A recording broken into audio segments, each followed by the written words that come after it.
આવાસ યોજનાના ઈ લોકાર્પણનો કાર્યક્રમ યોજાયો હતો, જ્યાં ફૂડ પેકેટ માટે પડાપડી થઈ હતી. દ્રશ્યો પણ સામે આવ્યા હતા ઝપાઝપીના.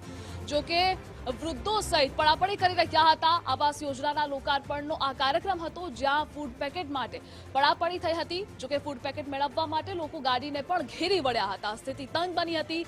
વૃદ્ધો, લોકો અને યુવાનોએ ગાડીમાંથી ફૂડ પેકેટની લૂંટ મચાવી હતી. આ દ્રશ્યો પણ ટીવી સ્ક્રીન પર આપ જોઈ રહ્યા છો કે યુવાનો સહિત વડીલો પણ કેવી રીતે ફૂડ પેકેટની લૂંટ મચાવી રહ્યા છે. જો કે બનાસકાંઠાના ડીસાના દ્રશ્યો ટીવી સ્ક્રીન પર આપ જોઈ રહ્યા છો. એક તરફ આવાસ યોજનાના લોકાર્પણનો કાર્યક્રમ યોજાયો હતો અને ત્યારબાદના ફૂડ પેકેટની ઝપાઝપી માટેના આ દ્રશ્યો આપ જોઈ રહ્યા છો કે કેવી રીતે લોકો ઝપાઝપી કરી રહ્યા છે, ખેંચાખેંચી કરી રહ્યા છે. જો કે યુવાનો, વૃદ્ધો સૌ કોઈ અહીં મોટા પ્રમાણમાં ઉમટી પડ્યા હતા અને ફૂડ પેકેટ માટે ઝપાઝપી કરી રહ્યા હતા. કેટલાક લોકો ફૂડ પેકેટના થેલાની પણ લૂંટ મચાવતા અહીં જોવા મળી રહ્યા છે.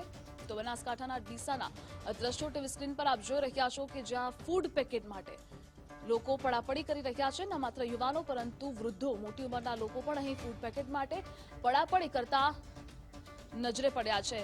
વધુ વિગત સાથે સંવાદદાતા સચિન શેખલિયા જોડાઈ ગયા છે. સચિન, ડીસામાં કાર્યક્રમ હતો આવાસ યોજનાના લોકાર્પણનો, ત્યારબાદ કંઈક અલગ જ દ્રશ્ય સામે આવ્યા. યુવાનો સહિત વૃદ્ધો ફૂડ પેકેટ માટે લૂંટ મચાવી રહ્યા હતા. આજે ભારતના જિલ્લામાં આવાસ યોજના લોકાર્પણની સાથે પણ કરવામાં આવ્યું હતું. જો વડાપ્રધાન નરેન્દ્ર મોદી વર્ચ્યુઅલ પીએમ સાથે જી સચિન, તમામ માહિતી બદલ આપનો આભાર.